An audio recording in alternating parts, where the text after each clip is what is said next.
Hello, everybody, and welcome to our H1Z1 Invitational 2015 wrap-up show. My name is Nick Craig. At Gamecast Live is my Twitter. InfectionPodcast.com is the website. What's going on, Brian? Not much. Just finished watching the Invitational. Went off, I think, smoother than expected. Yeah, we were definitely known to just kind of not dog on the Invitational, but just from in-game experience, honestly didn't think it was going to go this well. And for what we saw as viewers of this event, I don't think that there was any. I didn't see any glitch where at one point I saw somebody maybe glitch through the ground. I don't know if they went out of render distance. For a minute, or... Yeah, but it was pretty flawless. Were you impressed? Yeah, I think initially when they first landed for that first war or the first BR, it seemed like that there was the camera guys were kind of getting things figured out because a lot of guys were running into buildings rather than having it just be the perspective of the player, maybe in a third person mode. They actually had live camera guys trying to follow each person. I think that probably about halfway through that first game, they really figured it out. And the second game, you didn't really notice the camera work as much, except for once in a while, a camera would move off into the distance to go find someone else. Yeah, now we did see some very interesting, maybe possible things that we could see in H1Z1 soon. There was a dynamic map in Battle Royale, which was updated with all the player icons. I could see that definitely be something that could be inside of the the 2 or 5 man BR after you die. You just click the map button and you can track your team. The gas was updating. There was a spectator mode. See, that the spectator mode though is not. It's not what would be the real spectator mode. This is a free camera roaming mode that they were doing. And I know that they said before, hey, we're going to be putting in this free roam camera, but this is not going to be what is the actual perspective camera that we'll be having in the BRs for when you die in a group BR. Yeah. So other than that, we had our 2 games, and here were the prize breakdown. So the total grand prize pool was $173,320, and it broke down with first place getting $19,932, second place $14,733, and third place $12,999, and it went down from there. And Brian, the first game, it was very interesting because none of these players were allowed to team up at all. So everybody had to essentially stick to their own guns. There was no teaming. And what did you think? I'm wondering. Well, I'm kind of wondering, did they allow them to speak to each other? I doubt I wonder if the in-game sounds of the in-game voice chat was actually activated, because you didn't hear that at all with the perspective cameras. That would have been really interesting to hear what they were saying. I would doubt it. I don't think that they were in communications at all. And the first game was very interesting. It was we had a lot of right off the bat. Giant Waffle killed like 2 or 3 big people right at Death Cabins, and that was the first game was definitely a lot of people just trying to run out there and get kills as fast as possible. Summit got like headshotted while he was driving on a bridge in the first game, and Carnage was run over by a car right outside the housing development outside of Pleasant Valley. Now, this is where different play styles make a big difference, because there's a lot of streamers that aren't necessarily going for the wins. They go for entertainment value. So some of those players that aren't necessarily really good BR players, they may be really entertaining BR players that will just go, they'll die, they'll queue again, they'll queue again, they'll queue again, and they don't really have a huge amount of skills. Like Grims, what was funny is the whole time during the second game, no one realized who Mr. Grims was. Yeah, and even throughout the first game, they had no clue who he was until after. People in that first game, there was one guy that nobody knew who he was up in the way edge of the map in the smoke. That was Prue Never Wins, I believe. Prue Never Wins, and he's sitting up there, and we just are like, man, no way is he getting back from that. And so he just starts kind of slowly running from the very top right side of the map, and he makes it back to the zone, and he actually did pretty well. It was surprising. We just kind of expected him to die, but for it's probably about 5-10 minutes, he just is running in the smoke. Yeah, and we'll talk more about this. If you've never, if this is your first time watching, we do a weekly H1Z1 podcast live every Tuesday night, and we'll be covering more of the speculation stuff about the tournament on Tuesday. So, Brian, compared to the first game, the second game, I felt like everybody was much more conservative. Yeah. A much slower start. People were using cover. How did the second game compare to the first game, for you at least? Well, personally, I like this. Okay, so the first game, there were some really funny moments of certain people getting run over and just things you weren't expecting to kind of unravel. But I think the second game was a much better game. I think people kind of figured out, all right, here's my strategy, and they stuck to their strategy, maybe had the jitters gone from the first one. And then certain people, it seemed like the big streamers didn't stand out as much. Like they would follow them more, but well, except for CD in the third, I commented to you during when we were watching it. It's like, dude, that guy knows his gun. Certain ones really stand out, even though he claims he's not that great of a shot. And like Grims, I've watched him on his stream. That guy knows how to shoot, and it was kind of nice not knowing his name because you didn't assume things about him or assume what he was going to do. It's like this guy just came out of the blue. And started blowing everybody away. Yeah. We actually had Falcon messages partway through, and he's like, these guys don't realize, but Peru Never Wins is actually Grims. He figured it out a while before they did. But I thought that was a lot of fun. And I guess maybe with the better cam work on the second part, you kind of got those different perspectives of here's one side of the battle, here's the other side of the battle. They got a lot less of that in the first one, because I just think they were kind of figuring it out. But that second one, you had, all right, here's one perspective from this side of the tree, and the other, and these guys are battling it out. And I think if they could get that down, it really enhances what you get out of this game. Yeah, and so let's get into the top 5 players in the first game. We have a nice graphic here for that. So in the first game, coming in at 5th place was Mo. 4th place was CDN the third. 3rd place was Sticky Rice. 2nd place was Trick2G. And taking the grand prize in the first match was Ninja. That first match ending was really good. It was a very close zone. I think it was Ninja that was in a car or something. Yeah, and it ended up on the top of a mountain, which is always, personally, I hate that situation on a VR, ending up right by the radio tower area. Yeah, and that's pretty much where the zone was. At one point, I don't remember. I think it was in the first game. CD in the third fell all the way down the mountain and lived the whole thing. He did the typical H1Z1 bobsled down the mountain and managed to survive that, which was interesting. I'm not sure if they have fall damage turned off somewhat on this, because that was a long fall. I mean, he fell down the whole mountain. Yeah, for all intents and purposes, I think he would have been dead in regulation H1Z1. I feel like this game may have been tweaked a little bit. It seemed like the smoke was not as...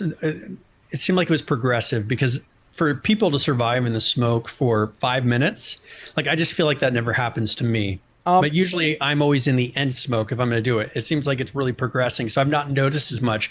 But some of these guys, it seemed like they really took advantage of the fact that the smoke wasn't very powerful in the beginning and pretty much stuck in the smoke almost the whole time. CD in the third, I think, is the prime example in the first game. He did almost nothing but constantly sit out of the zone right until the end area there. And in that case, it played to his advantage. There were some other people, at least in the second game, that were killed by the smoke.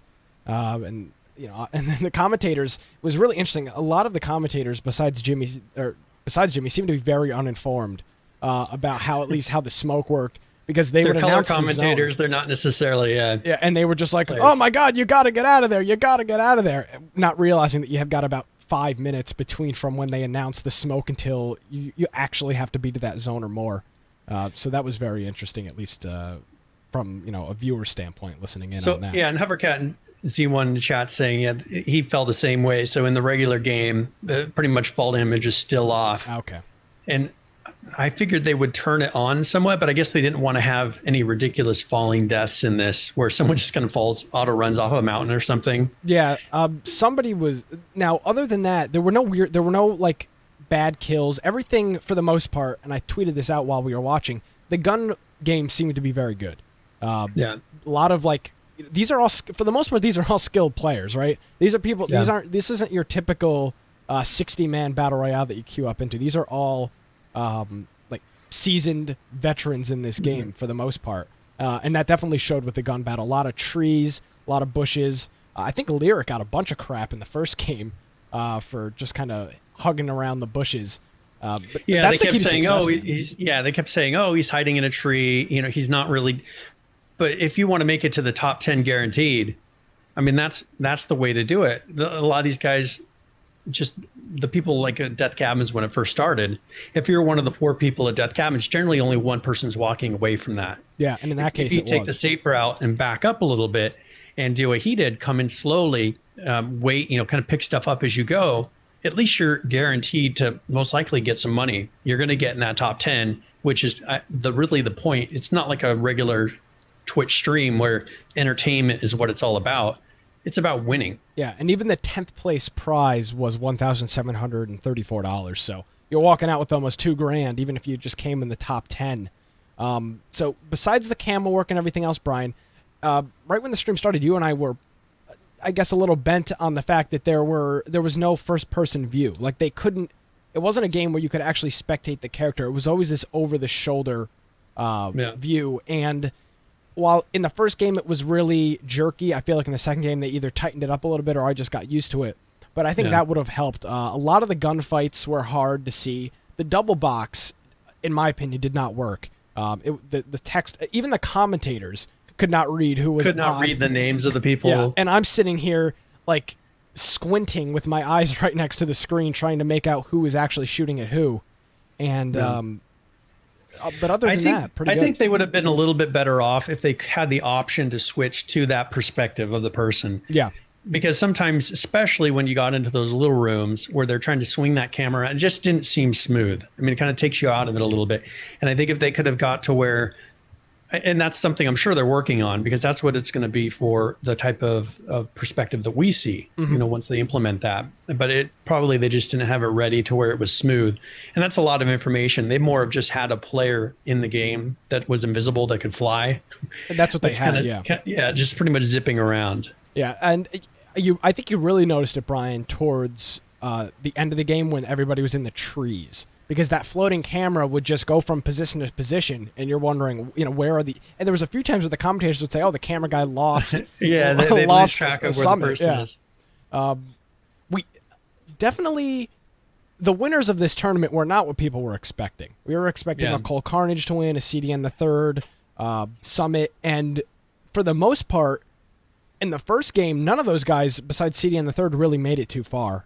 Trick 2G made it up pretty far, and so did Sexy Hexy. But for the most part, it was pretty low name streamers. It wasn't the big guys that we were expecting were going to come in here and just demolish everybody.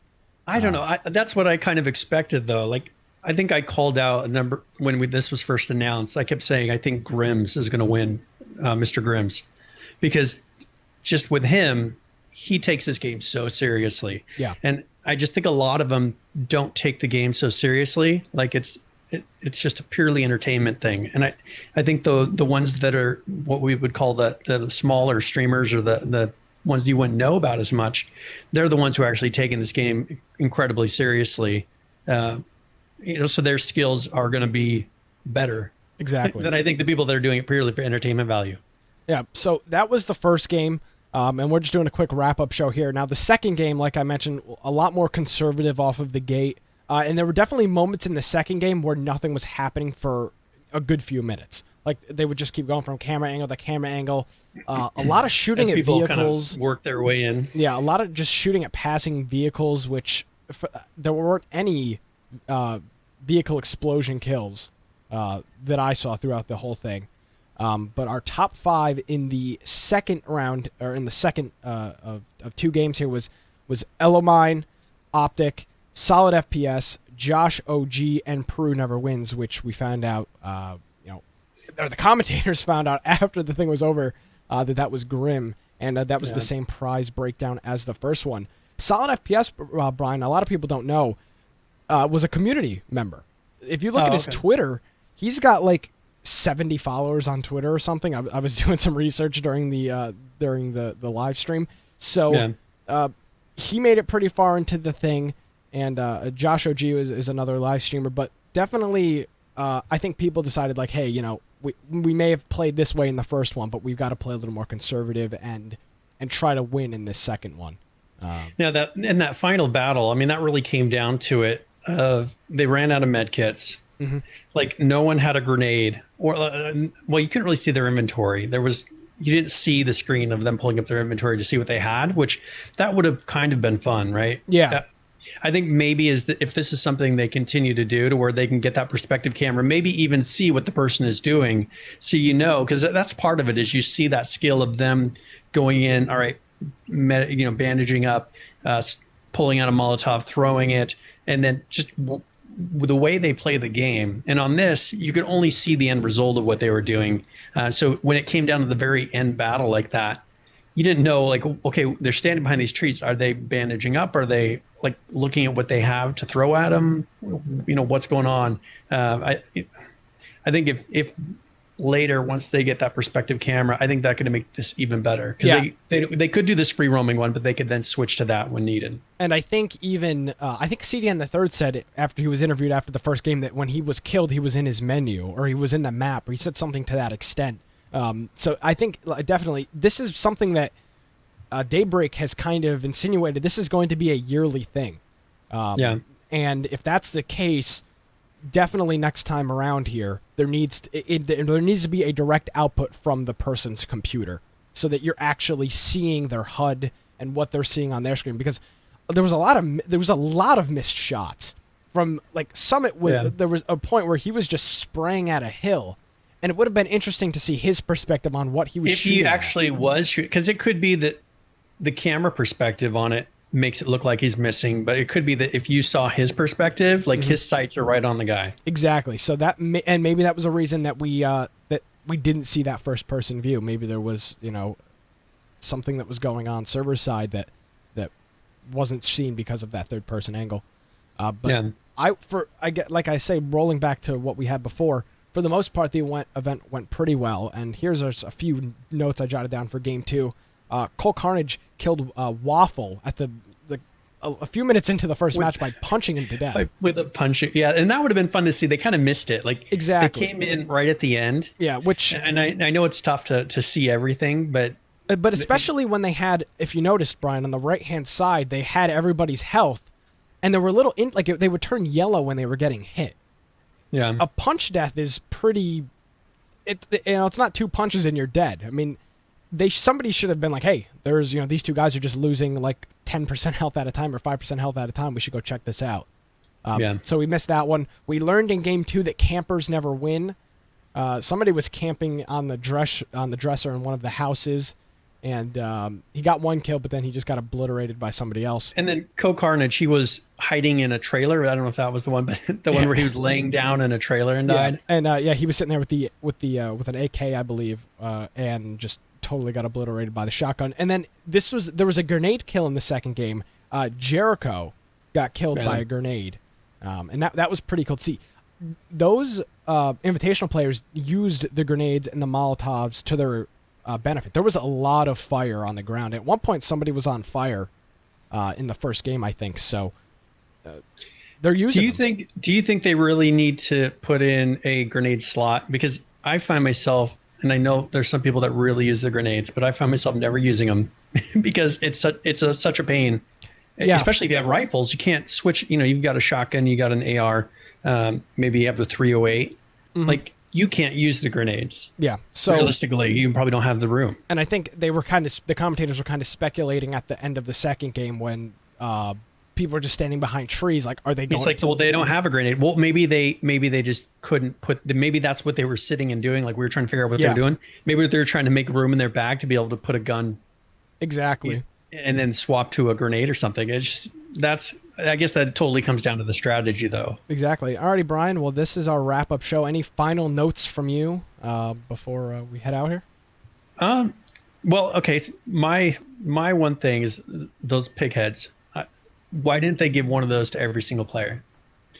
that would have been kind of cool because all those streamers would have loved to have brought something home. And it's like, what did they give to all the people that didn't actually, get within top 10, or even it seems like the only people that really got anything besides money were the top two players. Not sure about that. We're going to try to get somebody that took part in the Invitational, either an interview before next week's show or on next week's show.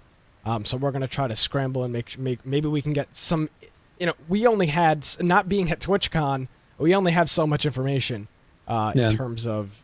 And also, that's one thing is the current price of H1Z1. They did announce before this that it is a discount.